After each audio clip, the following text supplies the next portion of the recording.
Hello, everybody, and welcome to the Corporate Esports Association. Last week, before playoffs, it is the Challengers Bracket, round number 4. My name is PhiNick, joined on the desk today by the ever-lovely Thousand Eyes. We are watching Microsoft MacroHard versus Twitch Message Deleted. How are you feeling? I'm feeling pretty good. I have no idea what to expect today. It's gonna be kind of crazy. Yeah, I honestly don't know what to expect either. I've played quite a few games on the new patch with the new items. We saw 2 items get hot nerfed in this kind of hot fix that happened. Those were Leandry's Torment and Eclipse, whose item text has not been updated, but the item patch has happened. So Quincy's also got nerfed. Yeah, and Bane also got nerfed. Victor also got nerfed. Oh, Victor. I mean, none of these guys play Victor, but you know, yeah. Always. Ash was kind of absurdly busted because they neglected to consider the fact that she didn't crit already. Yeah, just forget. You know that is preseason, and like half of all the leagues that are currently going are in their playoffs, and everything is fine. Good time for playoffs. I'm like the dog with his coffee and the little hat. This is fine. Also, you know, I've got the anime censorship beam of light on my face right now, because apparently no one wants to see that. But this isn't about me, it's about these 2 teams. Twitch Message Deleted gonna start out on the blue side. They are playing for the Children's Miracle Network, which is a group supporting hospitals and providing 32 million treatments each year to kids across the United States and Canada. And they obviously on the platform we are right now, Twitch TV, please be nice. Please don't. Please let our stream have no drop frames. That's all I'm saying on that one. They're just gonna DDoS the stream as soon as they start losing. Yeah, pretty much. They've been playing in CEA since the first season. Twitch typically has 1 to 2 teams. Message Deleted has had 3 to 4 players that have been core and have been along for the ride for a while. They are the stronger of the 2 Twitch teams, or so they say. That said, I'm excited to see how this team plays. I'm excited to see how both these teams plays. We have Bard across both these supports. I know you love your Bard. So let's talk a little bit about these players from the Twitch side. Do we see any standout players to you, any champions that we might want to take a look at before we get in a draft? Yes. So Hanglem is known for his Ivern play. There is a lot of Ivern on that account, and that is definitely one that people are not used to playing against. And when people are competent on Ivern, it is one of those champions that will kind of just make you really unable to react to anything going on. Outside of that, Teala is gonna be the stronger side top lane player between the 2. Mostly is going to be playing either bruisers or Kale, a little bit of tanks here and there. But if there is going to be a strong side top lane pick, it is going to come from Teala. Outside of that, it's pretty straightforward for everybody else. We've seen Baron playing a little bit of Quirky and some Fizz on the new patch, but mainly likes to play Galio. So that is a little bit of a departure from what he used to play. I don't know how much of that kind of is just testing the new items and how much of it is genuine practice. But yeah, those are kind of the big things that I'm looking at from this team. Yeah, in addition to that, there's also Orianna and Cassiopeia to watch out for from previous patches from Baron von Richthofen, which, you know, Red Baron himself, I'm looking for the Corki, but perhaps we'll see something like the Cassiopeia. She is very strong this patch, just due to the nature not only of Leandry's pre-nerf, but also the fact that she does have the option to go into Riftmaker, get the Omnivamp, procs with Conqueror, Presence of Mind, Oh boy. That said, red side for match number 1 will be Microsoft MacroHard. I love the puns coming in from these Microsoft teams. That's the other Microsoft team. I'm sorry. We went over this. If you have to explain the joke, it's not a good joke. You know what? But it's great. I still love it. I still love it. I still love it. They're benefiting, or they are playing to the benefit of the Seattle Junior Hockey Association, which, due to the nature of hockey games being played in the Canadian area or the other side of the border from the Seattle area, as it were, there is a lot of traveling, and the charity helps out young adults and children with purchasing equipment and funding other team expenses for children in need, which I think is very, very, it's great. Sports are great. Esports are great. Great building blocks, as it were. Everyone knows who Microsoft is what I got from the from the team captain. To be fair, I'm running Windows right now. Thousands running Windows right now. My laptop's running Manjaro, but we don't really talk about that. And they're all software engineers at different teams, from mobile device to Xbox services. They formed from the company's LoL Discord server, randomly started playing each other and liked playing together, and that is pretty awesome. Player to watch out for there is going to be Scarlet, their jungler. She is very highly ranked and plays a lot of aggressive junglers. Yeah, lately it has been some Amumu, because Amumu has been pretty strong this patch.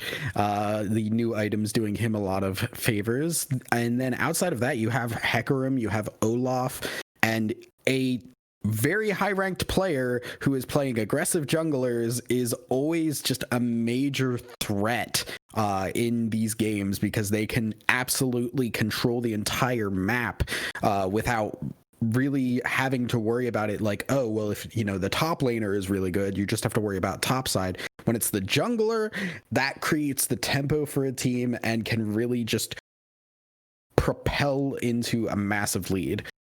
Yeah, and on top of that, PeepQ does play quite a few champions that do benefit from jungle pressure in that kind of early to mid game. They're not really, strong side top laners in the normal sense, but they're things like Camille, right? Which, with a little bit of assistance, ends up becoming this late game monster. We have seen that pick up on the previous patch. I'm looking to see if that happens here. Also, in the support position, Sidjek, Sidyek, I've been told to pronounce it a different time every time I see the name, by the team captain. Also a Bard player, but also plays quite a few engaged supports, right? We've seen the Pyke, we see the Leona. That's going to be a contested pick between both the supports. Rakan as well might be on the menu. Anything else about this Microsoft team jumping out to you before we get into this draft? The big thing that I do want to point out is Skilla does play a bit of Morgana mid, focuses mainly on these supportive mage mid laners, and then that is a pick that Oroga likes to play in the bot side for support, so that is a contested pick in a different kind of sense. In that one team likes to play it at support, the other team likes to play it in mid lane. So that's one to watch out for in the draft phase. Yeah, and we are now into the draft. Speaking of the devil, I'm excited to get into this action last week before playoffs, as these teams jockey for that playoff position from the challengers bracket. I've been told that the Twitch team is aiming to get into top 8 for this particular season of CEA, and we'll see if they're going to be able to pull it off against this Microsoft team. Now, something else about this Microsoft team that I have learned is all of them except for Skilla, or not Skilla. Was it all of them except for Skilla, or all of them except for Squink live in the same house together? That's team synergy right there. So basically, if they run into internet problems... Please no. I mean, mean, both. Look. Twitch. I'm actually not sure where Twitch's headquarters is, but Amazon's based in Seattle, so I'm gonna assume most of them are over there too. We know the Microsoft team is based in Seattle, so well, 4 of them are anyway. So pretty good internet around those parts. Probably holding on to the Google Fiber or something similar at the very least. San Francisco, I've heard from CEA, which would be Twitch, I believe. Wait. Is that Twitch staff icon? Now that's weird. That's something I've never seen in a chat room before.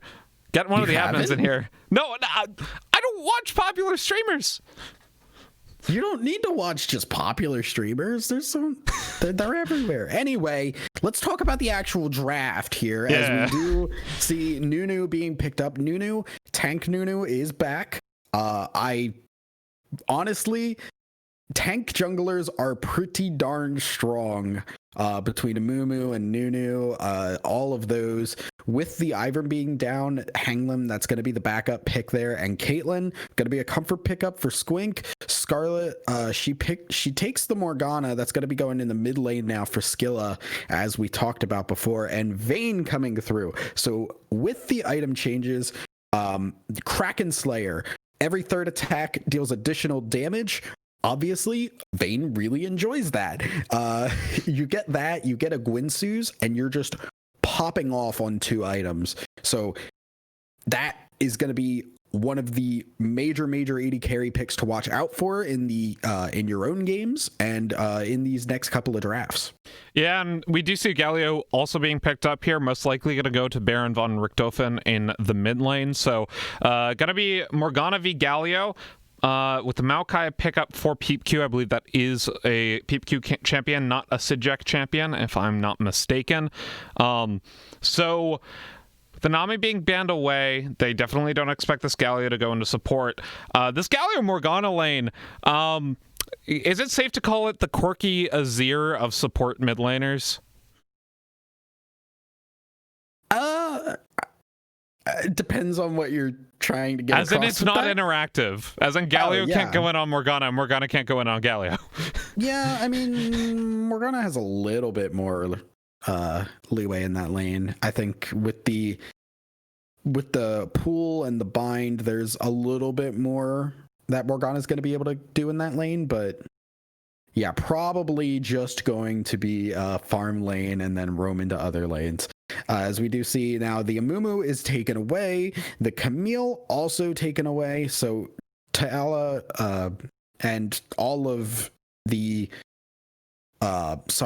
Twitch team want to make sure that there is no real big tank jungler to counteract the Nunu coming through. They want to have that control in the jungle and not let Scarlet get any of her major strong junglers. Yeah, and the Hecarim being done away as well, definitely targeted towards Scarlet, something we saw her a lot of alongside the Amumu from the Microsoft jungle. We do see the hover for Kayn, which is actually a Hanglim champion, not something we saw in Scarlet, and it will actually be the Wukong. This could technically be Wukong mid and not Wukong jungle. Yes, but then I'd be wondering where the Morgana, like, it would be Caitlyn Morgana. It would actually be Caitlyn Morgana then. No, I'm expecting the Wukong top. The Maokai is the support, as that is, I believe, one that Sijek was playing, and then you also would have the Morgana mid because that is what Skilla will play. I don't know. This is really weird because I saw Wukong mid come out from one of these mid laners. I forgot if it was Baron or Skilla. That was Baron. Okay. And there's the Bard. Give me the boy. Hey, let's go. Your favorite support. One of my favorites as well. Love seeing Tempered Fate. Love seeing, the magical journeys. Not super strong in this patch is the take that you had for me before all this. We see the Zac being hovered, and it looks like I was right. What the heck? Oh, that's Wukong support. No. Wait. I'm so confused. They're messing with us right now. Very much so. No, it's Caitlyn Morgana. It's Caitlyn Morgana Wukong mid. I was right. Let's go. PhiNick 1,600, but we don't count those. We take what we got here. The predictions. Speaking of, what are our win conditions for both these teams before we get into lane matchups? I mean, really, it's going to be pretty similar. Obviously, Twitch has the better split push potential with this Jax, and playing into a Maokai, Jax is pretty much okay doing that. The Trinity Force is no longer as like powerful on its components as it used to be. With the item changes, the individual items you are building that go into the Triforce are not as big power spikes. Like the Phage is gone from it. It's you don't have the Stinger. You don't get as much as you are building up to it. So there is definitely a weak point in the early game. But late game, that is going to be a split push monster, and you have the Galio and the Nunu to peel and keep the engage from coming through. That said, though, there is a lot of engage potential on Microsoft's team between Zach, who has so many long-range options, Maokai, who can follow up with the ultimate, and Wukong to follow up once again. It is a massive, massive team fight composition from Microsoft. Definitely more individual agency on Twitch. Bard, Vayne, they are champions that can outplay people very hard, but it is very mechanically intensive. It is understanding your matchups, and you have to play that correctly. One of those lanes has to get ahead for Galio and Nunu to support, and then the rest of that team is just kind of allowing that person to utilize the pressure that they are bringing. Yeah, and when you talk about these kind of the pressure that each of these lanes bring, where do you see strong side, weak side from both of these teams? Yeah, so obviously the Jax it's gonna start off pretty even because Jack's early game is meh. It's not the worst, but it's not terribly great, and Maokai's okay. But as that goes further and further, Jax is gonna slowly start to just edge out above this Maokai. Nunu, Zach, they're both big tanks. They don't really care that much. The Galio is an interesting one because it is really going to be dependent on how well Baron is able to handle the taunt, and how well Skilla is handling the clone. That interaction, it is going to be a game of chicken to an extent. How quickly are you going to use the clone? Are you going to get hit by the taunt? Whichever way that goes is going to be where that lane favors. The bot side, though, Caitlyn Morgana is an awful lane to play against, and I hate it, and I don't want to see it, and it sucks. I mean, it's not the best lane this patch. I think Caitlyn's definitely fallen off in favor. In this patch, she didn't really get any help, but it's still Caitlyn Morgana. It's always bad to play against because the range is just awful, and Bard does not bring a whole lot that Vayne can use to win that lane or to survive that lane. It's going to have to be outplays from Alexia and Aroga to win out on that fight in the bot side. Yeah, for sure. And we are now loading into the game. I am very excited to see what these two teams decide to bring from a macro perspective. Will Microsoft be able to macro hard as their team name suggests? Or will Twitch delete their messages from the map? I didn't come up with a great pun there, but it doesn't really matter. You laughed at one last week, all right? You laughed at a single pun last week. Look, I laugh at all of them because I don't want you to cry on stream. Okay, well, you know what?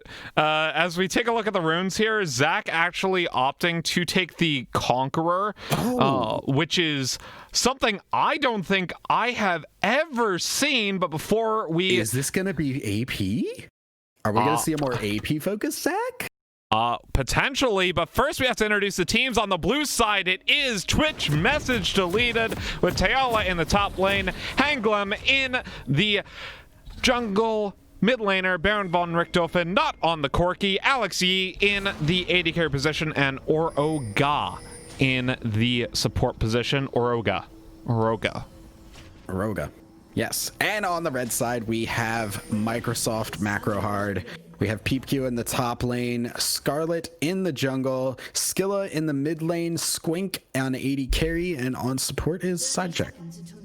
Sidejack. Sidjack? CY Jejk. Something like that. I'm gonna get weirder and weirder with it. Yeah, I mean, we were told to. We were told to be weird. Look, this is 100% on the Microsoft captain in PeepQ. Actually, a little bit of interesting placement here. You know, you have the support captain from Twitch message deleted, the top lane captain for Microsoft MacroHard. They're on the opposite side of the map. They're on the opposite side of the rift. I don't know where I was going with that one, but it was a 5-point start anyway, so we'll see how the junglers decided path looks to be a red start from both. Yeah, so starting on opposite sides of the map, which kind of shows where they really favor their lanes. They know that, you know, top side is going to be the early on. You don't want to kind of be up on that top side in the later half of your jungle clear against the Jax. When you have the Maokai, and on bot side you have the Caitlyn and Morgana. Obviously you want to get that bot side out early if you were up against that. Although it looks to be like it's going to be a full clear for Scarlet, so just trying to get as much gold in the pocket as quickly as possible. Yeah, Nunu with the buff Grump, pretty much to be expected when he starts red side. Needs to be able to get the blue buff as soon as possible. Will take a detour by Wolves though, so W start for Bard. Ooh, that's spicy. That's not really spicy. It's a much less. It's the opposite, but you know what? It's pouring milk on it. Look. It's not spicy in the sense that like it's really hyphy. It's spicy in the sense that we typically see the Q start. It's spicy in that. Oh, there's ginger in that. It's not spicy in that. Wow, that's kind of burny. It's spicy in that. Wow, I did not expect that to be there. Well, it's like. Look, it's spicy like you know the cardamom in a good chai tea, right? Mm-hmm. Tala going for this, but lots of minions getting hit by that. You can't out-sustain Maokai at this level. Not gonna happen. Nice taunt from the Bard though. CPQ, Counter-Strike stun! No! Tayala Conqueror Proc gets the kill, and the Flash was exhausted from PeepQ. That's going to be a TP wasted as well, and Tayala comes out with first blood. And that's why the trade was actually very good ultimately, because what it did was it got Maokai low, and there's so much more burst potential from the Jax than there is from the Maokai. When both champions are low, Jax is going to be able to take advantage of that. Maokai is not. If they had just sat there and waited, it would have been a win for the Maokai with the more inherent sustain, but Tayala made the right call, got the early damage down, and followed back up on it before the health bars could go back up. Yeah, meanwhile, though, we see a fight around Scuttle Crab. Scarlet has the extra level advantage, smites the Scuttle away, and we do see Skilla make their way over. Magical Journey has been used on Bard, though, and was able to get the stun as well as Ignite. Squink is here alongside Side Chick. Flash out of the way from Baron von Richthofen as they aren't able to get the bind out of the Morgana Q. Here comes Scarlet, though, and he gets the pull. She gets the pull, I should say. Baron von Richthofen goes down as the Wukong picks up the kill. Flash out of the way to make sure no follow-up kills happen, and one goes over to the Microsoft team. Yeah, and it's really interesting because both of these junglers do like those early kind of hectic skirmishes with how much healing they can do. And really just a good follow-up there from the bot side to get him up there. Aroga got up there. Alex E was not around for that fight, really, and because Baron was so far up, he had to blow so much just to get the distance, but Zach is able to close that distance very easily. Yeah, very, very nice Zach playing coming out from Scarlet, who I just realized, working for Microsoft, how many Project Scarlet jokes were used at her expense throughout the time before the release of that that's Xbox. Assuming people know that she uses that name online. That's true. How many jokes from her team were there about Project Scarlet? That is a better question. We need answers. We need answers. Also, Squink needs plates, as it were. Sidejack, Sidjack, and Squink are just going ahead and hitting that tower. As Caitlyn Morgana do what Caitlyn Morgana do. I would say Oroga also got a really nice Q onto Scarlet at the beginning of that fight. Something that I don't want to say, you know, or I don't want to understate, because Scarlet, while they played that perfectly, that fight could have gone the other way had Zach not been able to get out of that bind that Orogana put her in. Will be the first plate going over in the bot lane. Interesting to note, Serrated Dirk on the Wukong early is... I'm wondering if this is going to be the Sanguine Blade coming through just for the counter kind of split push potential. Generally, you see either the Tiamat early or the Triforce, but obviously we are in different times as... Elastic Slingshot, Counter-Strike does nothing, and Peep Q gets the kill. Thanks to Tower Shot, totally fine. He's a tree, as it were. He definitely is. Can't argue that point. And yeah, that's... You cannot... Oh, the ult coming in from Squilla. He's looking for the double ult. We'll be able to find it. Oroga's also here. Baron very low, and now Skilla on the run, able to get knocked up by the greatest snowball ever, and Oroga picks up the kill on the Bard. Yeah, good heal there. Oh, here comes Scarlet, though. The health bars are way too low. Yeah, it's like... Nope. Nope, nope, nope. Yeah, and good roam from Oroga there to get in there, give the heal to keep the mid laner alive, and then back away, and then follow up there from Oroga and Hanglem to finish off the kill on the Wukong. Getting the Wukong down early will provide a lot of space because Wukong's early game is just such a pain in the butt. So now Ta'ala's going back aggressive. Yeah, has the ultimate and will be able to use it. Get some damage down onto Peep Q, but Peep Q also has the ult, and Scarlet's already here, has the Let's Bounce. Peep Q very low, the root lands. Here comes the Zac, able to get one kill onto Peep Q. The flash Let's Bounce to pick up the trade, and that could have gone a lot worse for Teala. But I think Peep Q was just a little bit too telegraphed in that Zac gank and was able to pay the price for it. Yeah, and what's really interesting too is just this is the point where Jax is just very scary for Maokai.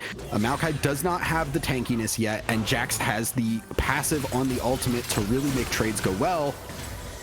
He'll burn there, but yeah, Maokai cannot tank enough, and that is going to force Scarlet to go up there and keep pressure on Teala, or it's just going to be a wash, and that top lane is going to get steamrolled. That said, Sunfire Aegis is such a good item right now that as soon as that's completed for Peep Q, I think that lane evens out quite sooner. Squink was in a bit of trouble here. Will end up popping the ace in the hole. Flash to keep the ADC alive as the Nunu comes in. Squink, level 6, gonna flash out of the way. Here comes Scarlet, pulling the elastic slingshot. Flash, though, able to get the absolute 0 kill on the Squink as Azaleo comes in. 2-man ult, 1-man taunt. C-Jet goes down, and that's just Scarlet all alone in 1v4. The blobs will be pulled, and the Tempered Fate to make sure they're able to finish off the Zac double kill for Baron von Richthofen, and overall win for Twitch message deleted as they go for the Drake.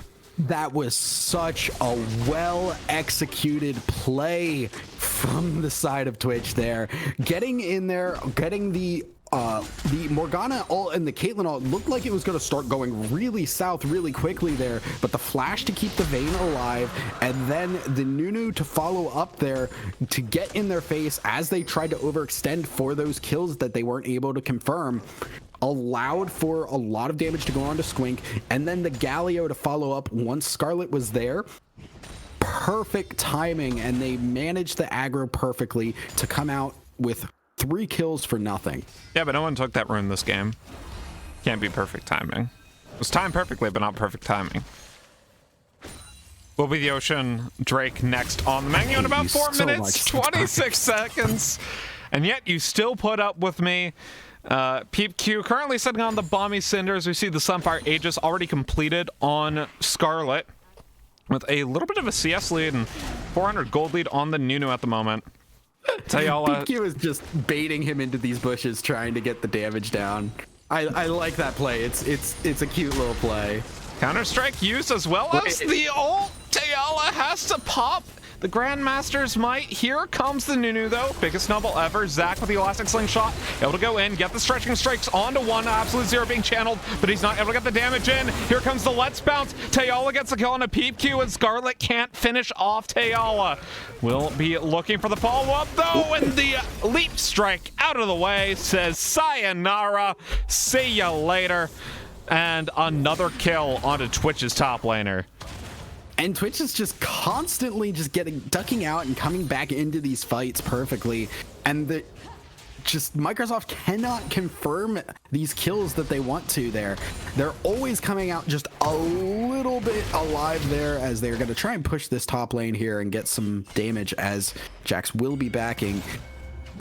Just constantly diving back in and out, and the Jax already has the Blade of the Ruin King.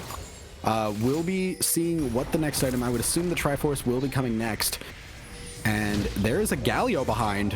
Yeah, Peep Q taunted up here. Zach's around, but unfortunately doesn't really want a piece of that action. Peep Q is going to force the Zach into the fight, though, as he comes in with the stretching strikes, able to get two. Pulling both together, Skilla is here, has the ultimate available. The taunt lands from the Galio. Peep Q goes down. One Cyclone gets onto the Jax, and that will be a shutdown going over to the Wukong. Meanwhile, on the bot lane, though, Squink goes down to Alex E. The stun lands, though, as Sidjek has to run away. Oroga is here, gets the slows. Alex Yi looking for the follow-up damage, won't be able to find it, as it will be an overall 2-for-1 in favor of Twitch. Meanwhile, Scarlet 1v2, 2v2 now. Here comes Skilla diving back in. Scarlet down to 200 health, does not have the blobs available. She's got to be very careful here. Gets a knock up with the Let's Bounce. Might be in a little bit of trouble, though, as the knock up lands from Hanglem. And they are out of that one. Fight does go over to Twitch. Message deleted in the 2-for-1 across the map. Shutdown, though, onto the Wukong does feel a little bit nice. Yeah, getting another kill for the Wukong there as the Maokai went down once again. Baron needs to be a little bit careful here. Good timing on that taunt, but... Oh, boy, and it beats the taunt out of Baron. No stretching strike, though. That was timed perfectly there to buffer the pullback there. I'm surprised that didn't get interrupted, honestly. Yeah. So that will be Baron just barely staying alive there, and Scarlet going to be trying to take this red buff here. We'll see if Baron's able to pilot this well. Hanglem might steal that away from Scarlet. That's a little bit depressing. I mean, Scarlet's manaless. She'll be fine. Just missing 10% CDR. No, that was the red buff. Oh. Oh, no. Oh, no. It's mostly the experience of the gold you want anyway. It's also not 10% CDR. It's 10 of the stat formerly known as CDR. Yeah. Yeah. I'm going to call it the stat formerly known as CDR as a homage to my favorite guitar player, Tafcap. He's not actually my favorite guitar player, but actually really good. Well, we got some action going on here.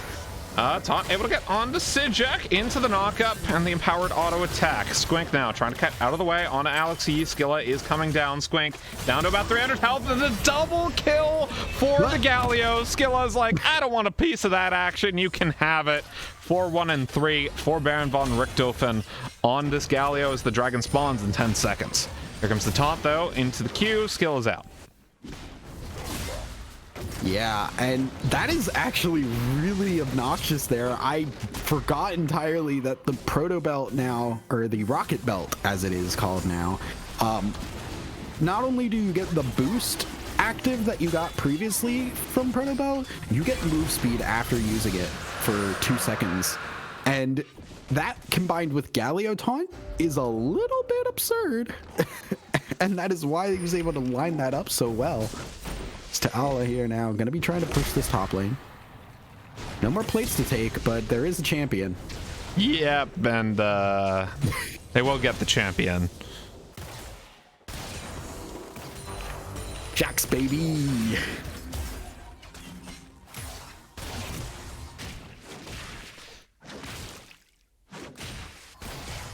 Anyways, as we do have Twitch staff in the chat, and I'm not a moderator for some reason, can one of y'all ban this bot? Spam bot? Is that allowed? Can that even happen? No? Yes? I don't think that's a thing they can do. I know Twitch admins can. Give us a message deleted. Yeah, exactly. I don't know if staff can actually delete messages. Yeah, I was gonna say. Dang it. If it's like Twitch staff just means they work there, it doesn't mean they just handle messages. Tempered Fate been used. Flash out of the way though. Sid Jack might be in a bit of trouble, but won't get knocked up by the biggest snowball ever. Squink no longer with the spell shield.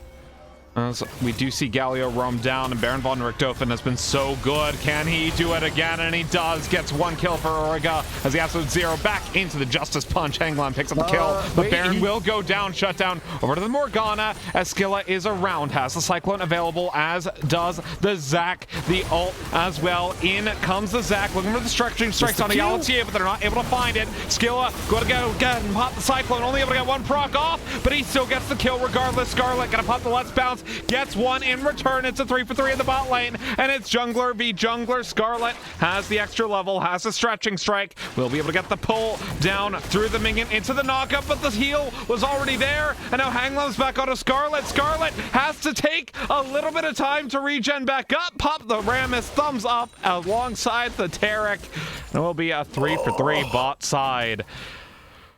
Holy moly. That was incredibly close there, and honestly, a little bit of mistake there from Baron to stay under tower a little bit. I think he thought that he broke the aggro and came back in, but was still tanking it. And through all of that, Tal did get the Rift Herald, so that split push potential in the top lane is even more of an issue, as you can see. Scarlet will just be running away there, but overall, just a really, really hectic fight, and a lot of flashes burnt just to take that Vayne down. And it worked, but really the big thing is going to be coming up on these dragons here with those summoner spells down. Are they going to be able to confirm these dragons that they want? Yeah, the Mountain Dragon in particular, very nice for the Microsoft MacroHard's team, even without the soul. And they can get a handful of those. It works wonders for the double tank setup that they have in this Maokai plus Zac combination. Both of them have completed the Sunfire Aegis. The only person without a mythic item right now is the Jax, who opted to complete the Blade of the Rune King first. The Scarlet goes in, able to get a two-man pull, gets one, gets two, as the TP's being channeled, and the Vayne's already dead. The root lands. Baron von Richthofen might be in trouble, but he is able to get the taunt down. Pops the stopwatch. That's not the right one. Stretching strikes, root, Scarlet's unstoppable. 3-for-0 for Microsoft MacroHard. Yeah, getting a little bit too hyphy there, trying to get onto the Caitlyn there, but Bard pushing a little bit too far forward rather, and getting hit by the trap. Followed up by the Zac to just get more engage potential down, and the extra teleport coming in. Not what you really wanted to see. Baron getting a little bit too quick on the trigger finger there, and will go down. Will lose the stopwatch as well. Nice stun though, and the self flash shield to not only get out of the Tempered Fate, but also the knockup from the Nunu is still gonna get stunned up against a minion. But still, nice play from Sidejack to try to keep Squink alive. The dragon spawns in 25 seconds.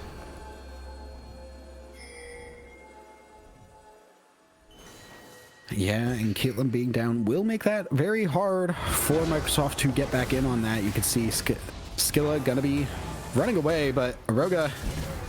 Yeah, there's nothing you can do about that one. Pops the Cyclone, stunned up by the counter-strike, and Tayola just picks it up with the Q. Dragon is spawning now. Caitlyn respawned, but there's really no way for Zac to get in the pit at this moment. This will be This will just be a Mountain Drake handed away. 2 Twitch message deleted. 1 more dragon remains on the table for them. They only have about 1,000 gold lead, though. At this 20-minute mark, it's not insurmountable into the team fights, but you have to be very, very careful when you're up against triple strat Drakes if you're Microsoft. Yeah, and you can see actually the demonic embrace coming through for the Zac. That is a scary, scary Zac to deal with right now. Between that and the Conqueror, that is nice play from Muruga. A Zac that is doing a lot of damage and one you don't want to fight. Oh man, it is going to be very hard to deal with. Top lane, though, you could see the farm differential coming through. Maokai only just hitting 100 farm now at 21 minutes, and Jack's hitting 150 fairly soon. Jungle also having a pretty strong difference in the opposite direction there. That is kind of where a lot of the gold is lying for these teams. Zac gonna be pushing forward. Unable to get the stretching strikes as we see Nunu come in with the biggest snowball ever. Skilla is around. Does not have Cyclone available, but they're going to get knocked up. Galio going to go ahead and pop the ultimate. Able to get the knock up on a 3 as the Bard pops his Hammer Plate. The flash forward into the absolute zero. 2-man stun for the Bard. Squink is the next one to fall, and a double kill for Hanglum on the Nunu. That is one scary Yeti as they decide to move on to the Baron. Baron Nashor, of course, not the Bread Baron himself. We do see a little bit of a kerfuffle around Baron von Richthofen as he takes the magical journey out of the way. Just as it times out so they can't even follow. Oh, and that was beautiful Bard play. It makes me so happy to see there. A great Tempered Fate, followed up by one of those stuns that people get really angry about. That's one of those stuns where it hits you and you flash after it hit you, but you didn't get stunned, and you're like, that shouldn't have stunned me. That right there is a Wind Ranger stun. Dota reference. Yes, one that I have no idea what you're talking about. So Wind Ranger has an ability called Hook Shot. Explaining the joke.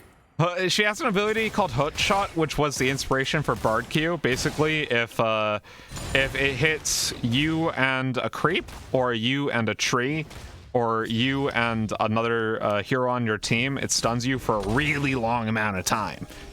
And it's BS. It's complete and total BS when it hits. But it's also like one of the only skill shots in Dota, so it means that she's a very inconsistent hero and people don't play her. But when people do and they land those, oh, it's so annoying.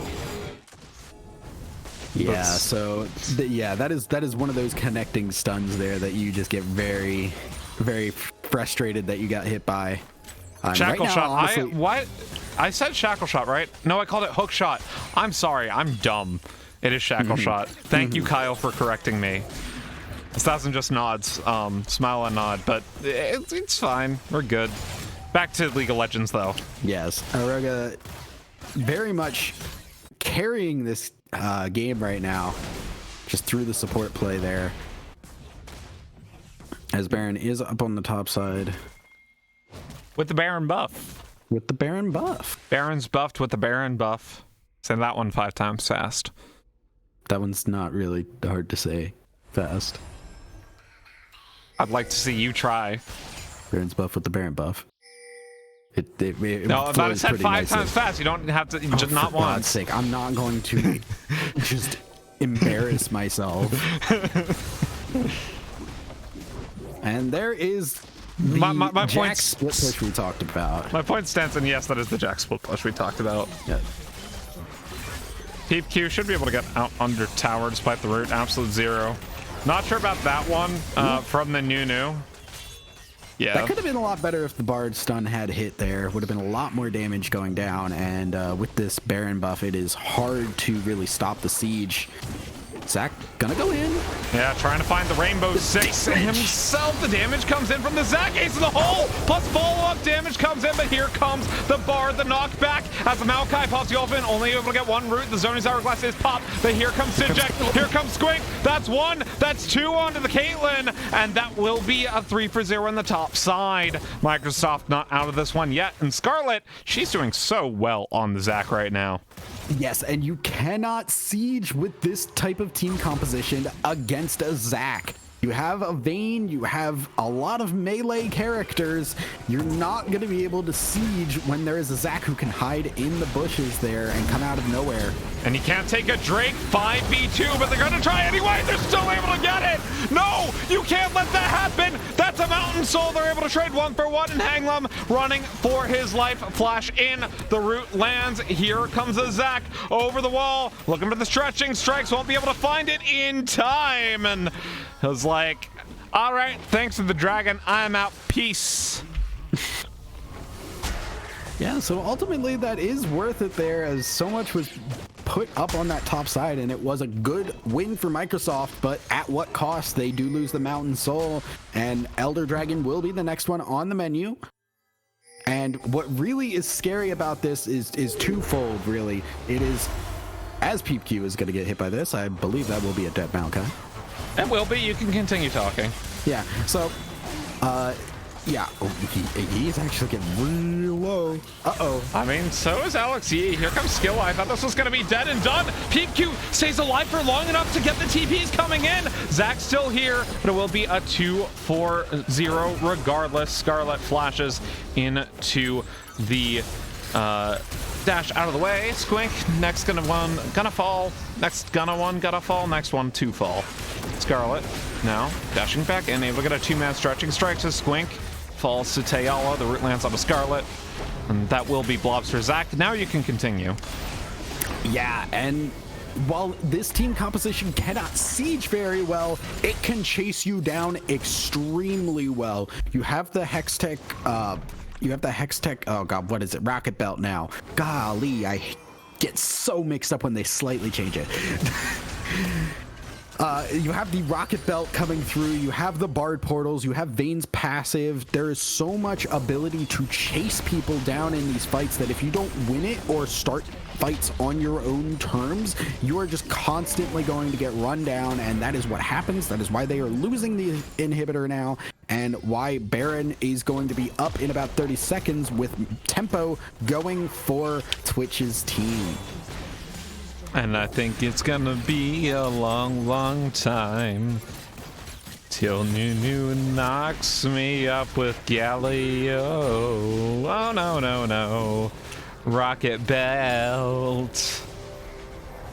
Rocket Belt. Galio has built a rocket belt.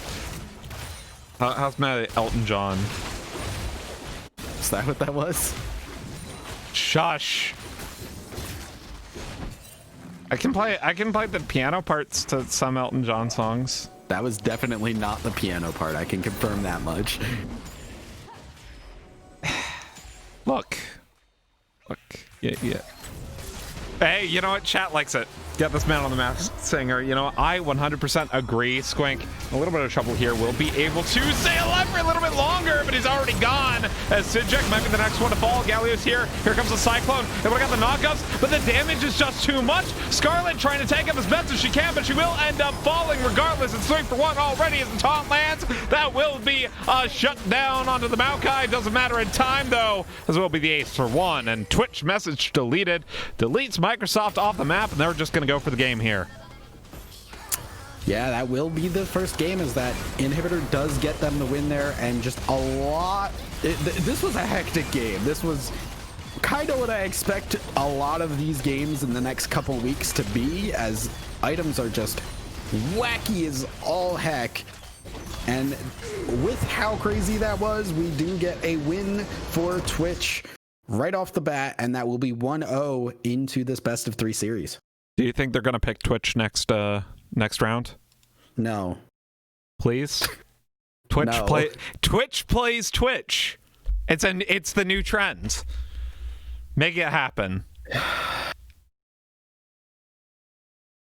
What do we think about that game? I mean, like I said, it was just all over the place. A lot of just kind of skirmishing, fighting. Scarlet looked really good on the Zac, obviously. Very damage heavy Zac coming through.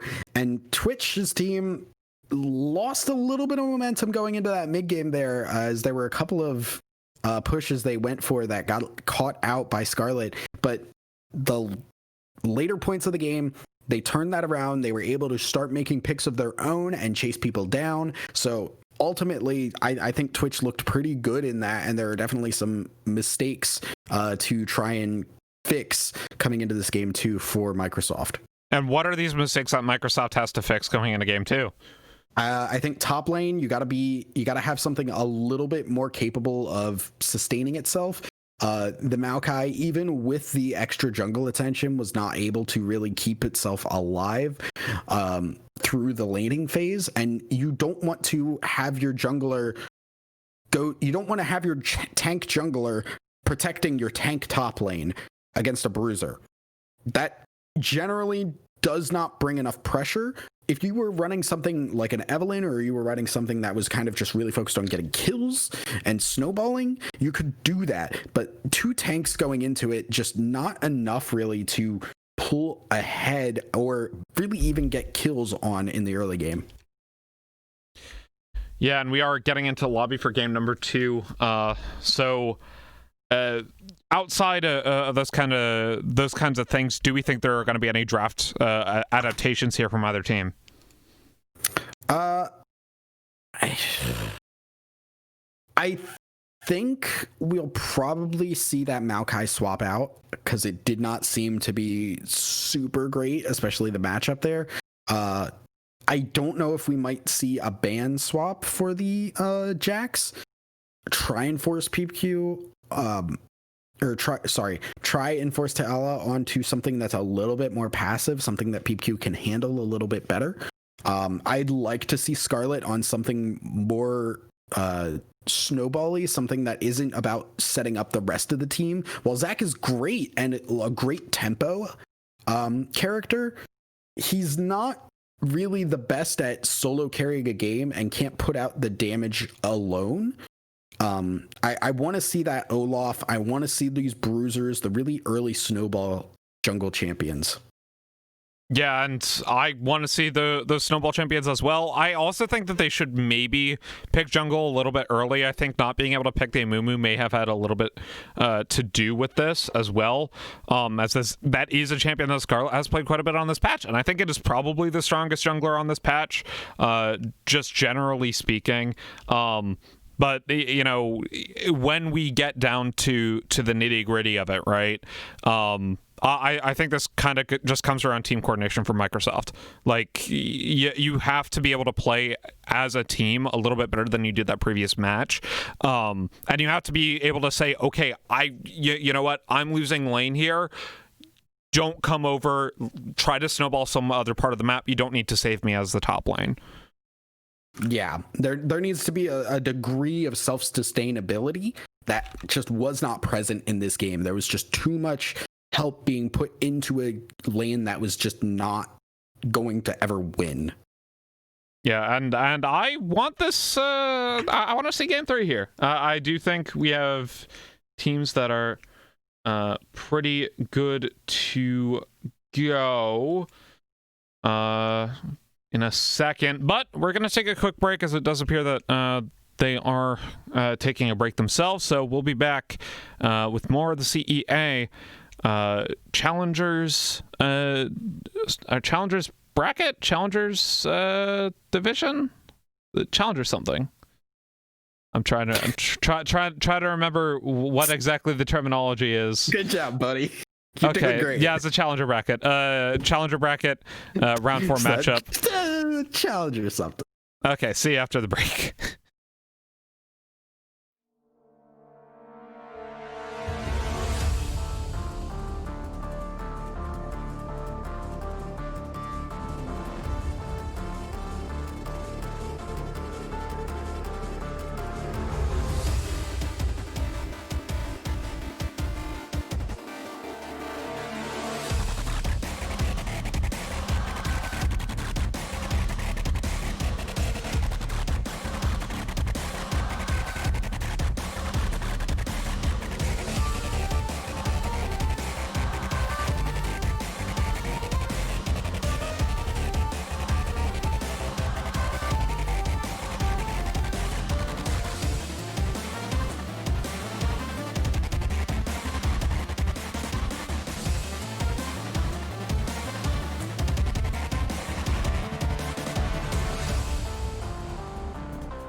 Hello, everybody, ladies and gentlemen, boys and girls, and bees of all ages, to the CEA Challenger Bracket Round 4 matchup between Microsoft, MacroHard, and Twitch. Message deleted. We are in to game number 2 after Twitch took game number 1 in a fairly dominant fashion. Right into the draft we go, and I'm hoping to see, potentially a ban towards Tayala, or more bans towards Tayala this time around. They already banned the Kale last game. I think you want to ban the Jax as well. Yeah, you may want to ban the Jax. Maybe just a tank that is a little bit more specifically tailored to handle this Jax. The Malphite was available. That is something that can just really stay alive and still be impactful in the late game, even if it does get zoned out. There are a couple of other options, but we'll see the Nunu being taken away here, interestingly enough, as they want to make sure that Hanglam is not on something that can create as much zone potential. And I do think this is quite smart, right? The Nunu was a factor in that victory, being able to put out these big absolute zeros, especially towards the beginning of the mid game. So no surprises there. We also see the Mumu instantly banned away. They saw it coming a mile away. They're just like, nope, we're not dealing with that champion this game. Bard, though, going to be the pickup from Sidjek, and I don't think you expected the 100% presence on Bard, but seems that's a feels good, man. That's a feels good, man. I mean, both supports like to play it. It is their most played on both sides, so it's either going to be banned or picked in a lot of games. But Fiora, hey, being taken here, and yeah, I think Fiora was already really strong beforehand, and I think the item changes. There's a lot of interesting routes you could really take it. Obviously, Ravenous Hydra does not have the active, neither does Tiamat anymore. So there's a little bit of loss in power on that side, but actually the Vi being taken when the Ivern was available here. So Hanglam not opting into this Ivern just at a glance. But Scarlet also taking the power in this Hecarim, which is definitely towards that aggressive side.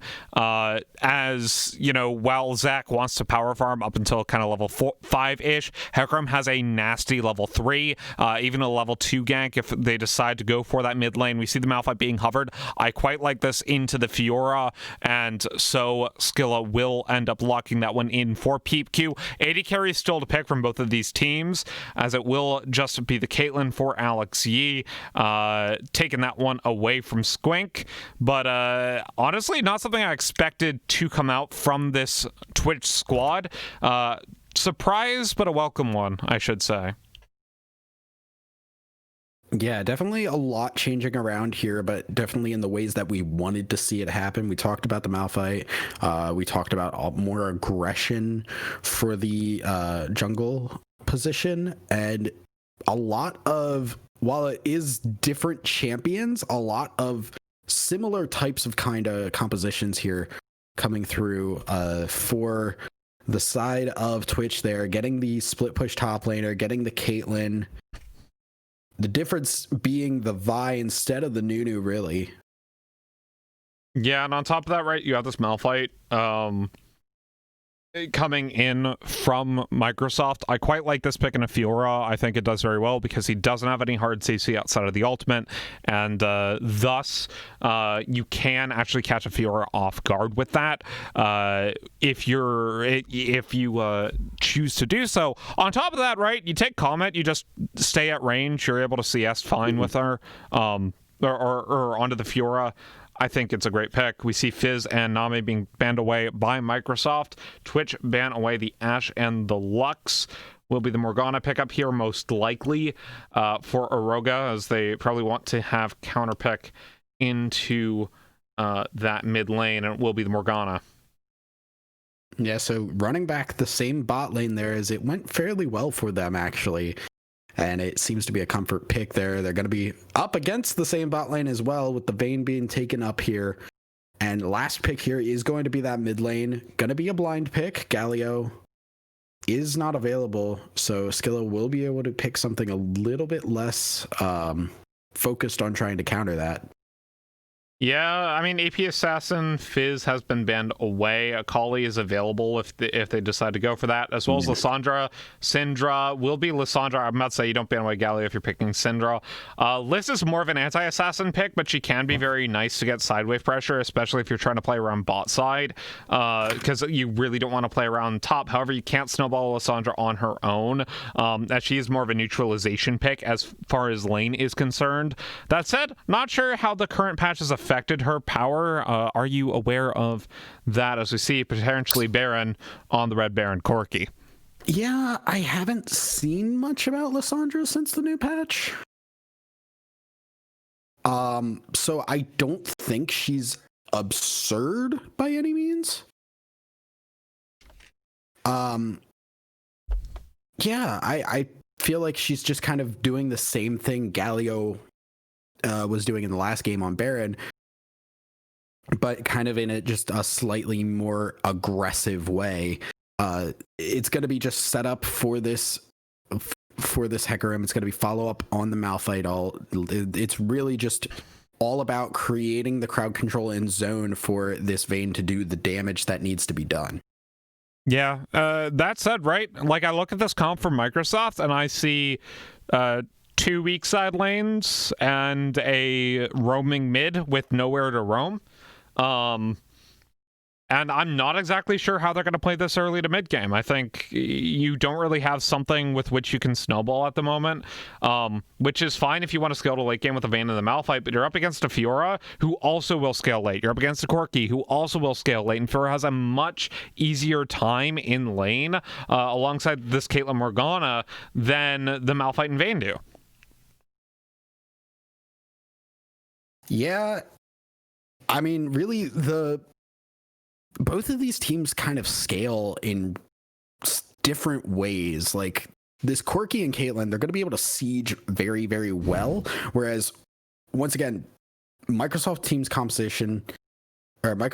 composition is going to be very much focused on those kind of like hectic team fights where they're creating a lot of zone, they're creating a lot of ability for Vayne to just focus down one person at a time. Corki and Caitlyn, they siege super well. The Fiora can split push super well, while the team comp on Microsoft is more about that team fight that can happen like at any point and is a little bit more of like that objective is very straightforward and can be done in different ways. There are more different styles that can be played from Twitch's team comp. You can just let Fiora get ahead and split push. You can siege with Morgana, Caitlyn, Corki. You can have Corki come around and flank in different ways and Vi lock people down into it. There's a lot of different options for Twitch's team composition. Yeah, but they don't have as much of a disengage option. They don't have as much of a run at you option as they did last game, right?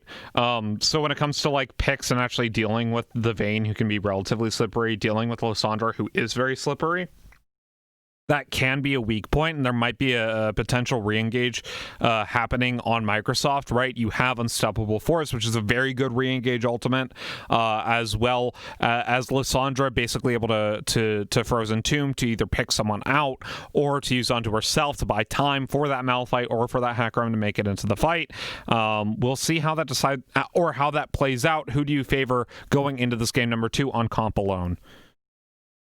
On comp alone, I like Microsoft's team composition because it's just straightforward. It's pretty simple to execute. While the champions themselves require some mechanical finesse, the actual like strategy and like call outs and coordination needed is a lot easier to accomplish. That said, we have seen Twitch kind of pull off this team composition in the last game. Ta'ala was able to get really fed. The Corki, the Caitlyn rather, was able to siege fairly effectively. It was Twitch on the Vayne Bard last game. Oh, did they? Oh my goodness! Yeah, they swapped the lanes. They swapped it, and I completely blanked on that. Wow, yeah. I am a fool. Yeah, I mean, like it you know, it's on different sides of the map, but yeah, no, it's the salty run back, just opposite sides here. as far as bot lane matchups concerned.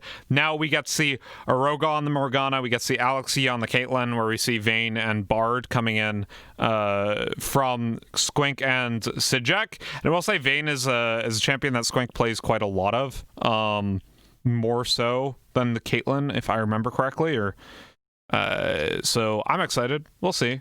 Still, kind of, so you would say in a vacuum Microsoft team is better. I'm gonna say I like the drafts coming out from Twitch a little bit better, just on draft alone. I think when you look at, you know, the ranks of most of these players, right, you don't expect split push to work, but it is going to be on a diamond player, and, you know, plat and above is kind of where split push comps start to take hold and start to be much more viable. We are in a game now, and we do see a 5-man coming out from this Twitch squad, as well as Microsoft. It looks like they're going to invade on the opposite sides of the map. Yeah, it is going to be just both teams unknowingly running around each other, getting some early vision.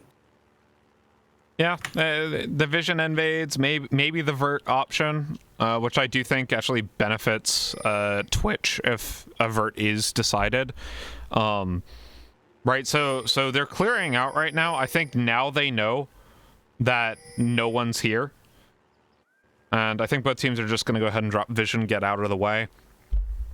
A bit unfortunate. Honestly, if I were Hanglum, I would be like, hey, let's try taking this red buff. It's a little bit hyphy, but it can be really devastating in the right circumstance. Scarlet already on the way, though, will be spotted out by vision. We actually didn't see vision being taken by Microsoft on that level 1. A bit of a mistake from them, as that means that they end up losing out on that level 1.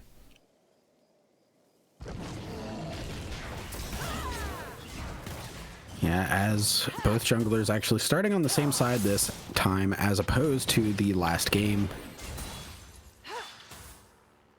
Yeah, Scarlet opting red start probably will be not the full clear from the Hecarim, as he does have a nasty level 3. Yeah, it's going to be buff Gromp, as we do see the blue side full clear coming out from Hanglum, or a buff Gromp buff. Probably going to be blue side full clear, just given that Vi doesn't really gank all that much pre-6 like she can, but her gank pattern's not great. We do see that will be the Arcane Comet from PeepQ as well. I quite like that one on Malphite, especially in the Fiora matchup. You just don't want to get close enough to do a grasp.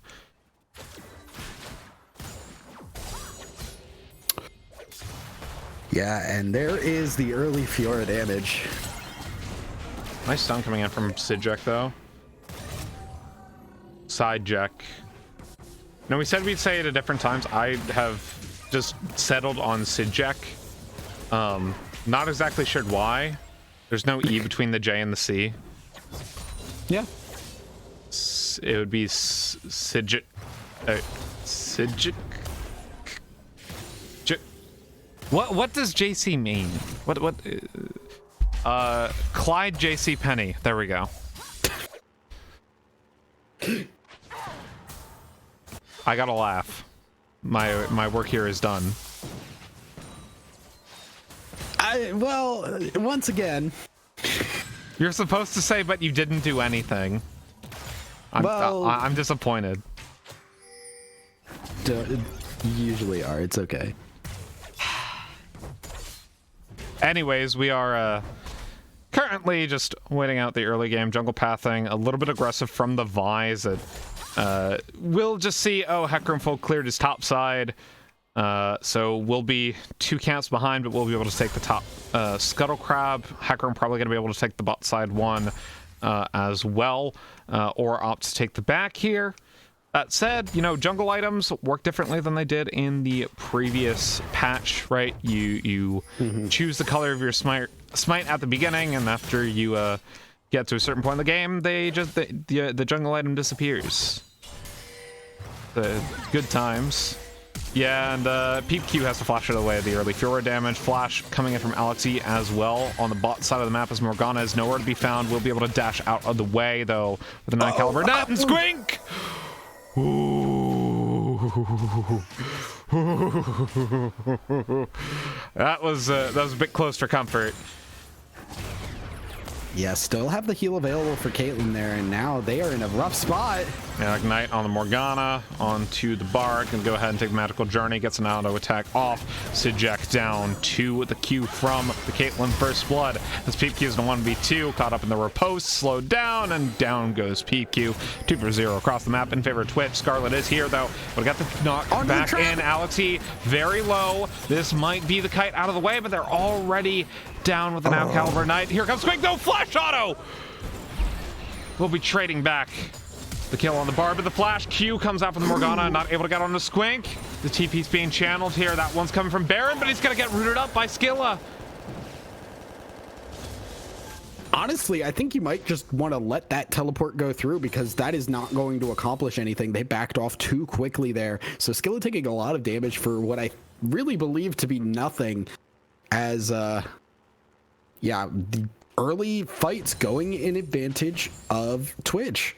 The Fiora getting ahead here. The Bard rather, getting some roams off into the mid lane there, and Vayne getting a kill does work out fairly well for her. So we will see if that can turn into something, but that is really what needs to happen if they want anything to work out for this game. Gwynsu's completed, as we see the Sheen going on to, or not Gwynsu's, I should say. Vamp Scepter completed. For the Vayne will be the Gwynsu's coming out there, so gonna be a delayed Mythic, most likely, which I think is actually fine to do on Vayne here. We'll see if they opt to build that into something else, though. These new item changes are weird. That will be the Bork, right? Is that a Mythic or is that a Legendary? I thought Bork was... That is a Legendary. Legendary, right? So it is the delayed Kraken Slayer. Yeah, I don't know why I said Gwynsu's. Yeah, so it's still going to be the delayed Kraken Slayer on the Vayne, which, you know, makes perfect sense, right? In this particular case as well. Lysandra has not taken her first back yet, as we see the Dragon go down the bot lane, using that priority that Caitlyn Morgana gives you to great effect. It will be the Ocean Dragon next. Solo of the game will either be Cloud or Infernal. Or not Cloud or Infernal, Mountain or Infernal. Infernal Mountain. Yeah, and we have hit the point now where PeepQ, it does have kind of Tala in a spot where he could go down if he's not careful there. The ultimate from the Malphite is the big thing, and with Hecarim on the map, that is really the scary thing for this Fiora right now. Malphite ult into Hecarim will absolutely just ruin this Fiora. Yeah, you can only riposte one ability and a nice spell shield from Oroga. But UC will be the Luden's Echo, most likely from Skilla. I mean, could obviously be the Leandries as well with that particular first back of the Lost Chapter, but I'm fairly certain Luden's is better at the moment on Lysandra. Could be the Rocket Bell. Rocket Bell build from that too? Dang it. Everything builds from that. Actually, wait, no. No, you're right, I think. I don't know if that builds into it. Rip Protobelt Luden's Galio, by the way. I was like, that was such a good 2-item power spike, and he doesn't have it anymore. Makes me feel sad. Regardless. It does not build out of that, so it will not be the Rocket Belt. Yeah. Regardless, Tayala winning some trades up here on the top side, but Malphite has Corrupting Pot, so he'll be alright. Baron, though, might be in a little bit of trouble here. Gonna get ulted out by Scarlet. Flash gonna be used. Here comes the Vi with the ult. We'll be able to get one on the Scarlet. Flash in from Skull, though. Able to get one kill. Has the ult available, but won't be able to use it as Tayala picks up the kill. 2-4-1, and PeepQ can't really be found down that way. Yeah, good roam there, and that is not a position you can really force yourself into if you're Scarlet, because of just how far behind this Malphite is. That lane is almost always going to be consistently pushed into the Malphite if Fiora is there, especially with the Tiamat now. There is no world in which you can expect your top laner to come down there, and there is not enough damage on this Lysandra yet to really make that ultimately work out in their favor. As actually, I'm kind of wondering what the Corki is going to actually build here. And here comes the Tempered Fate. Will be used as well as the Corki package. Squink's already dead. And Sijek can't really be around. And Twitch is just kind of outclassing this early game right now. Yeah, and not only did Vayne get hit by the Corki using the package, you also had the Morgana bind into the package. Well, it just feels so bad. Morgana, meanwhile, gonna pop the ultimate, gets it on to Lissandra, is stunned up, doesn't have the ult available, gonna go ahead and take the E out of the way, but here comes the ace in the hole, down goes Skilla. Scarlet has to run away. And where's the fire from Microsoft that we saw in game number 1? It just seems like they're rolling over right now. I mean, this is a bit similar to how we saw game 1 go, where early on Microsoft just kind of fell behind. They were able to start pulling things back. The kill gold actually was pretty, or not the kill gold, the kill total was actually pretty similar to this, but the gold total this time around is so much more in favor of Twitch that it is going to be hard to pull back from. Yeah. Do you see Triforce going to be the item of choice for Baron von Richthofen, as it were? Nothing too unexpected yet, as I'm trying to remember what the name of the Sheen item for Hecarim is now. It's the new one. We talked about it before. It's not Triforce, it's the other one. Hecarim, gonna go ahead and pop the ultimate. We'll be able to get a kill onto the Baron mid lane, but that will be first tower going down on the top lane to the Rift Herald.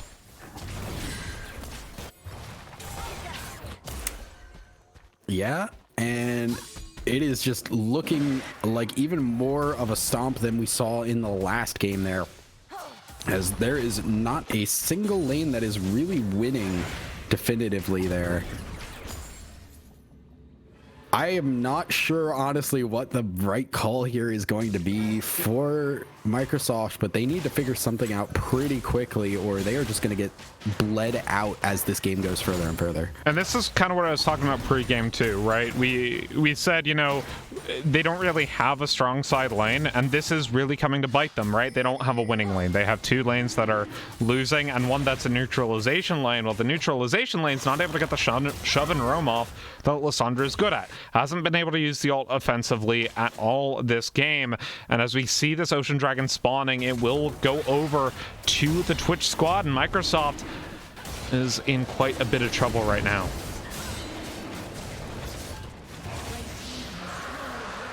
And will be the Infernal Soul, so that will be available if they get the next two dragons, which at this rate, I don't know why they wouldn't be able to. I don't know why they wouldn't be able to either.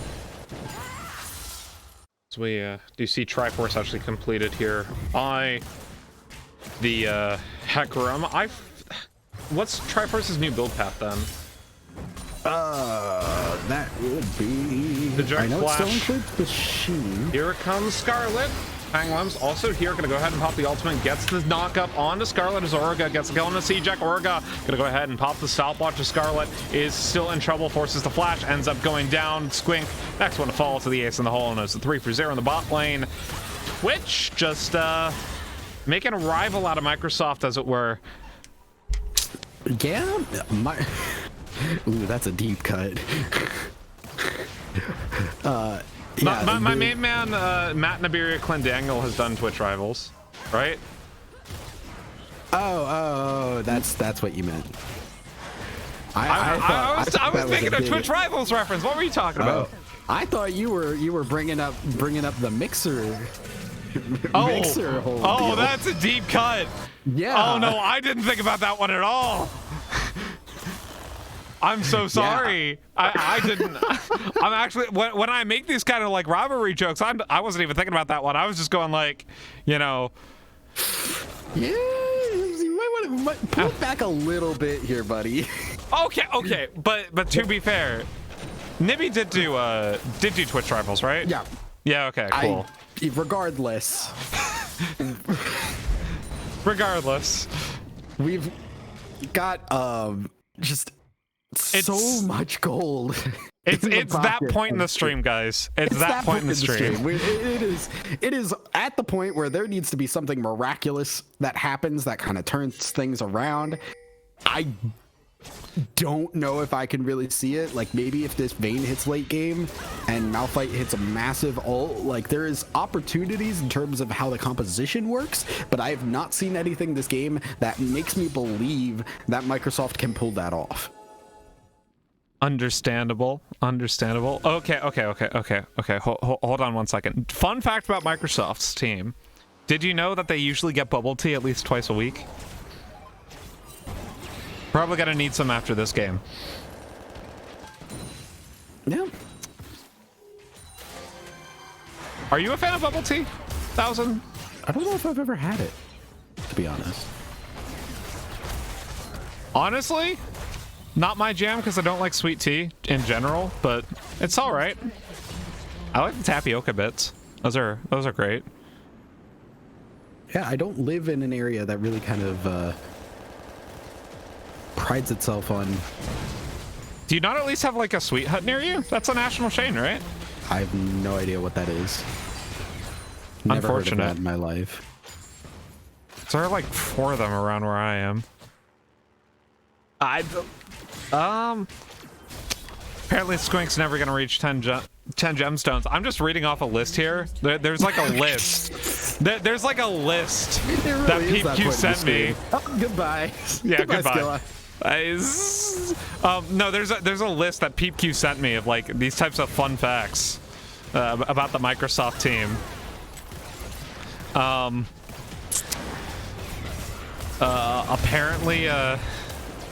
Apparently, Scarlett at once played at a DreamHack. Fun times. Honestly, she's not doing too terribly right now. It's just, you know, at the moment, like, what are you going to do as a hacker with 3 losing lanes? Or with 2 losing lanes and a neutralization lane? Like, Back to League of Legends. We're finally here. We're finally here on Summoner's Rift. Where have you been the last 16 and a half minutes? Atlanta, Georgia, actually. It's felt like November 3rd for the last 11 days, and it will be feeling like November 3rd until January. That's how it feels in Georgia right now. Yeah. Look, the Twitch captain didn't give me any fun facts. All right, blame Aroga. You guys need to talk to your team here. You can't give facts that we don't have. I ask all the captains. You got any fun facts for us? Really bad joke. I was gonna say we're not the president of the administration. Oh, goodbye. Oh wait, Scarlet? I mean, speaking of the transition into late game going much more smoothly for this Twitch squad than it is going in Washington. No. We are riding a thin line right now, I think. Yes. Yes, we are. Regardless, Baron is on the table in about 2 minutes. It feels like it should already be on the table with the 9K gold lead that has been accrued by Twitch. Accrued. That's a good word. That's a great word. Speaking, this is a crude game. Not really. I mean, it's just one-sided. But here's why we're kind of doing this, right? Like, Microsoft technically has a scaling option in the Vayne, and they do as well in a Malphite. But the issue is the champions that Vayne's really good against are not present at the moment, right? You have a Vi who's building Bruiser. You have a Fiora who's building Bruiser. Tayala actually might be caught out here. We do see the Grand Challenge come out, and goodbye. But like the reason we're like this, right, is because like Vayne's really not going to be able to do what she normally wants to do, right? She doesn't really have a front line with which to shred, and there's so much peel in that Vi and in that Morgana that it's basically impossible for her to kind of get into that kind of like in and out style of team fighting that she's very good at. Meanwhile, you're talking about the scaling options. Okay, you have 1 damage scaler. Lissandra will end up falling off in the mid game. When you're up against this Corki plus Caitlyn scaling, that's just impossible to deal with at this stage in the game. Like, barring like a miracle EW from Skilla, I don't, or EW into a Peep Q ult, I don't see them winning any more fights this game, let alone the game themselves. Yeah, it's gonna have to take a lot of time for this Vayne to get more damage, more items under her belt, but even then it is just very iffy, and one wrong move will cost them the game. There has to be basically a long string of decisions that they make that are the correct decision, and all that Twitch have to do is get one of those choices correct, and they just win the game. Yeah. I mean, this is like, and once again, this is not like you know, some sort of like flame at Microsoft. It's just, this is the state of the game right now. This is the I have to scale up, therefore I must bleed out in the off chance that I can find, you know, a surprise cut. Potentially on the Baron. We do see the Conqueror proc rig up, and Baron will end up falling. You trade Baron for Baron. It's a good play. Honestly, I mean, Baron for one, you take what you can. Yeah, I don't think specifically Baron. I don't think Corki should have been split pushing there, to be fair. It's Baron for Baron. That's Baron an for even Baron. trade. Also, it's not Triforce on Corki, it's Divine Sunder. Why? Correct. So I thought Hecarim built Divine Sunder and Triforce was built on Corki. Like, what is going on? No, I think that would be the... No, I would say... Season 11 Triforce. Items. Season 11 items, that's what's honestly going on. I think Triforce would be better on Hecarim and Divine Sunder on Corki, because Corki's more about the shred. Aha. Okay, so like, here's the thing. Divine Sunder, what it gives you is attack damage, some health and ability haste, and it shreds max health percentage damage. Aha. Well, okay, then it's not useful on the Hecarim at all this game anyway. Whereas Correct. It's very Also, useful on the passive, Corki onto the Malphite. Yeah. The Mythic passive grants other legendary items 5% armor pen and 5% magic pen. Oh, really good on Corki. Really oh, good that's on really Corki. good on Corki. Okay, forget what I said. That is Trinity really, Force, really good. While it no longer has the Phage passive, you do gain base attack damage while you are you do get the Wait, is this the play? Is this the play? Scarlet going in. We do see the Vi ultimate going to be used. Scarlet going to go ahead and pop the ultimate, and Sinjek tries to get something in for the rest of his team. We'll be able to get a stun down, but it's a double kill already for the Corki as 3 people are already dead. We do see a nice bit of a condemn from Squink flashing out of the way, but it will be traded 1-4-4 triple kill on Baron von Richthofen before he goes down. That should be enough for the game here. For Twitch, message deleted. Yeah, and like we said, one wrong decision would cost them the game, and that really was gonna be it there. They aren't gonna go for the end yet, surprisingly. I feel like They're going for the soul. Yeah, they're going for the soul. It's a safer play. It's the safer play. I feel pretty strongly they could have at least gotten some of the Nexus turrets down. But they will get the soul and Photo Soul in their pocket. Once again, Corki likes that. Corki likes Caitlyn it. Fiora likes that. it. Fiora likes Caitlyn it. likes it. I mean, you have a very burst-centric team, right? Like, you literally have 3 Sheen builders and a Stormrazor builder. Yeah.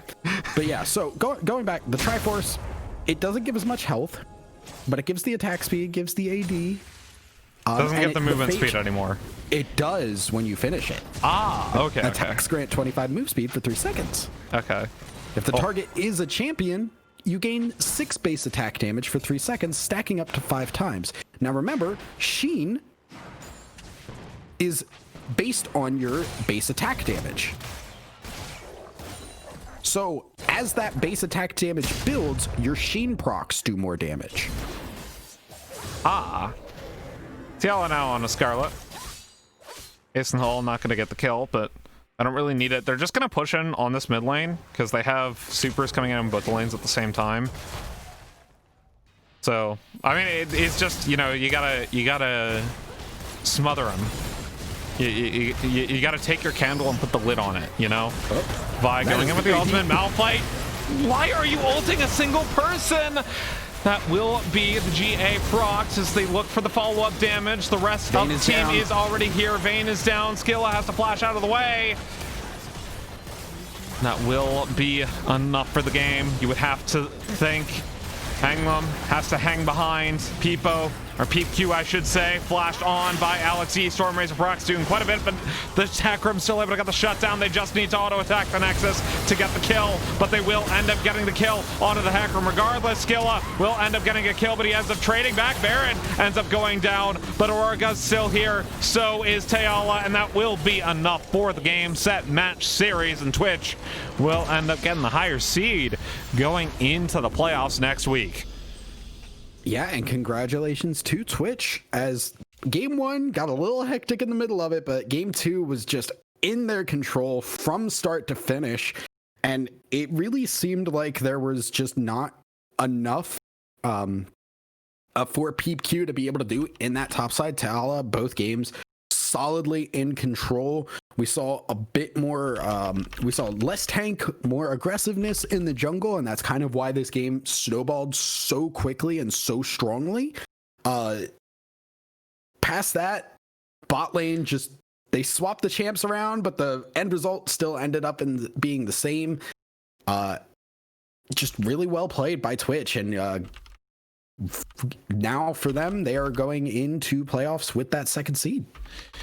Or not second seed, it's the higher seed here, because they were in the challenger bracket because there were 3 tiers, right? Or there were essentially 3 tiers. So there was Constellation, who had no chance getting into playoffs. There's Challenger, which is the middle, and then I forgot what the top one was. I believe it was Contender. I'm trying to remember the name of it. This is the format, placement, which were the top 6 teams for the regular season, which, oh boy, those are some spicy ones as well. We will have an interview in with the captain of that Twitch squad in just a second. But before that, we're going to go ahead and take a quick break. Don't go anywhere. We'll be right back.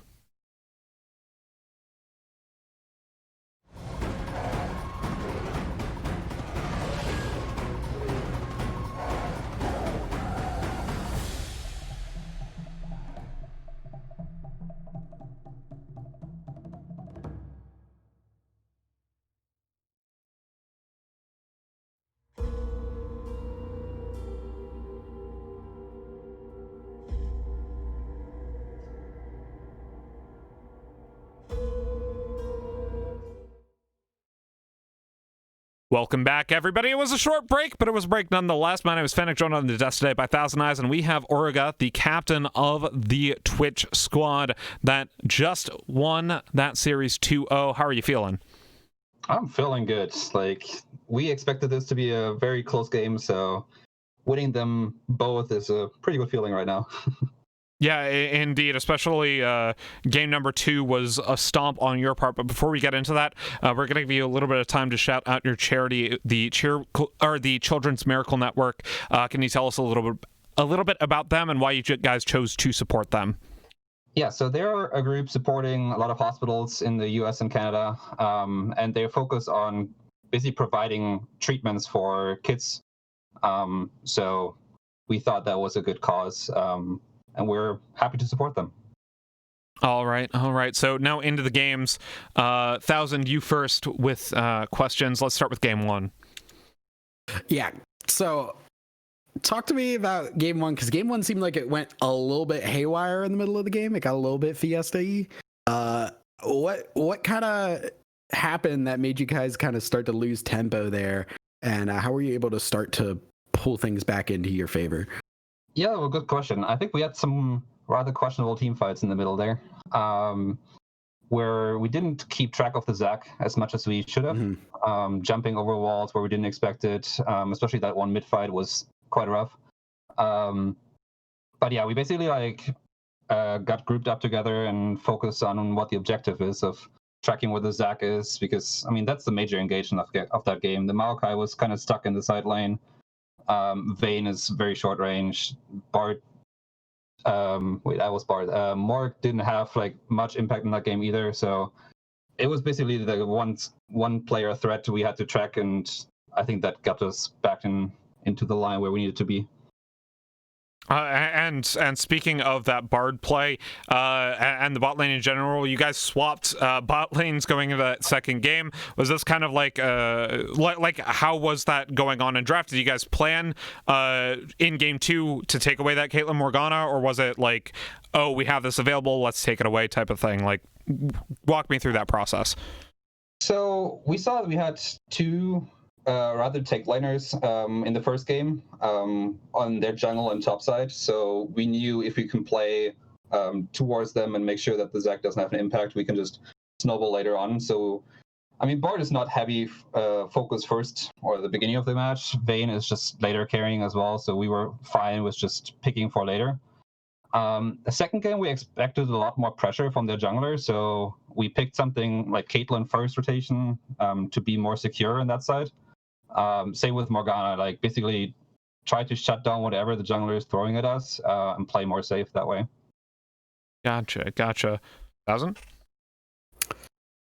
Yeah, okay, so this actually messed me up going into the next game there. You guys actually swapped your bot lanes there entirely. Was that kind of intended? Were you trying to go for that and force them to do that? Or was that just you guys were picking what you thought was strong and they just felt that was kind of the next best thing? Yeah, so they picked the Bard first pick, which I kind of expected to just pick away from me. And based on that, we knew Bard doesn't have much impact early game. Play something which can farm safely against the jungler on their team, but also if there is an opportunity, just all in and pressure hard on their AD carry, well, and Bard is not in lane. So with the Bard first pick, we kind of were expecting that we at least got the Caitlyn, and then the Morgana just fit into the whole roster that way. It was not necessarily a focus on that champion. We had a couple of options as well. Gotcha. And then kind of to that game too, as that transitions us into that.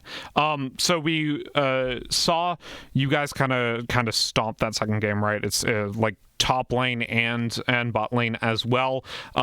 So kind of who do you kind of attribute a lot of that kind of early success to? Do you have anyone in particular on your team who thought performed very well in that early game, or was it just kind of you guys just all kind of just won independently, and then it all just ended up working well together towards the end? We felt really comfortable getting that Fiora. We know that our top lane can really pull the game towards him on that champion, so we didn't have to worry about top lane, and he delivered hard on this. So lots of kudos to that. And then we had, I think, one very decisive fight in bot lane where our mid lane and jungler counter ganged. So I think that play kind of decided game 2. Gotcha. All right, then. Well, that's all the time we have for today's broadcast. So do you have any shout-outs to give before we head off for the evening? I mean, next week is start of playoffs. So I guess now it becomes more intense the way we go. So looking forward to that. All right.